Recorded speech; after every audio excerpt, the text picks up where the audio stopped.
Jerusalem, a historical journey through archaeology and art. Jerusalem, a mosaic of different peoples, faiths, and nationalities. Nevertheless, despite this diversity, under the sovereignty of Israel, Jerusalem is a city that works. But has it always been this way?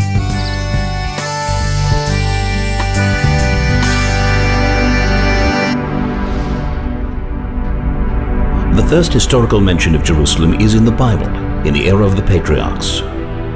King David declares Jerusalem as Israel's capital, known from that point on also as Zion.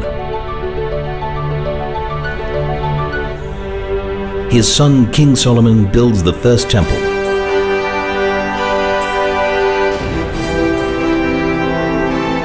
But the temple is destroyed by the Babylonians, and the Jews are exiled. King Cyrus's declaration enables the Jews to return and rebuild the temple.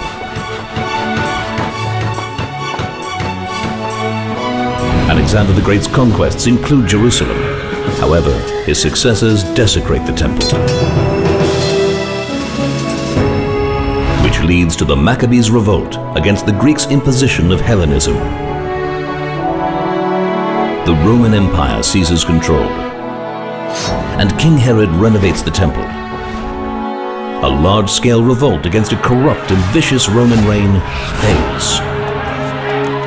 The Second Temple is destroyed, and the Jews are banned from Jerusalem.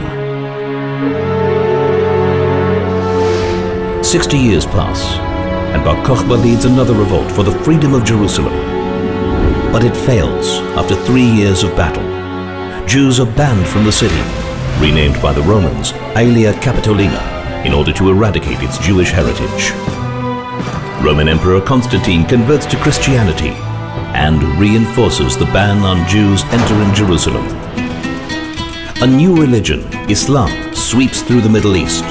Non-Muslims are declared second-class citizens. Crusaders conquer Jerusalem in a bloodbath of Jews and Muslims. 2,000 Jews are burnt alive in the main synagogue, and the city is depopulated of its previous inhabitants. The first organized mass Jewish return arrives from France and England. The Mamluks defeat the Christian kingdom of Jerusalem, and building and renovating of synagogues and churches is banned. The great Mishnai commentator Rabbi Ovadia of Bartanura settles in Jerusalem.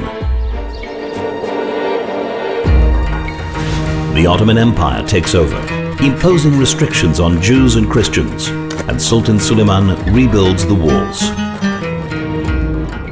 But as the empire declines, Jerusalem is badly neglected. Still, the Jewish people stream back, build new neighborhoods, and re-establish their majority by 1863. World War I breaks out. The Ottoman Empire collapses and makes room for a new Middle East. The British Foreign Secretary, Arthur James Balfour, declares the establishment of a national home for the Jewish people.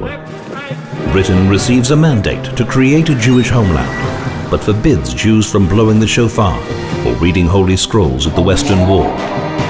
Thousands of Muslims are incited to unleash an attack against Jews in Jerusalem and Hebron.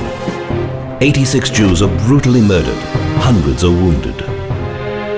UN Resolution 181 declares Jerusalem as a corpus separatum, a separate entity.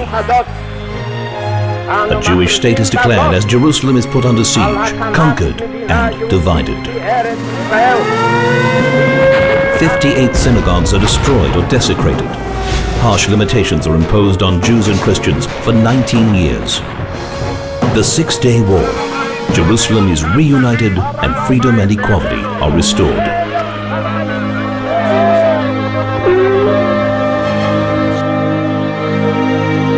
Throughout history, only Israel has protected the freedom of all peoples and faiths in Jerusalem.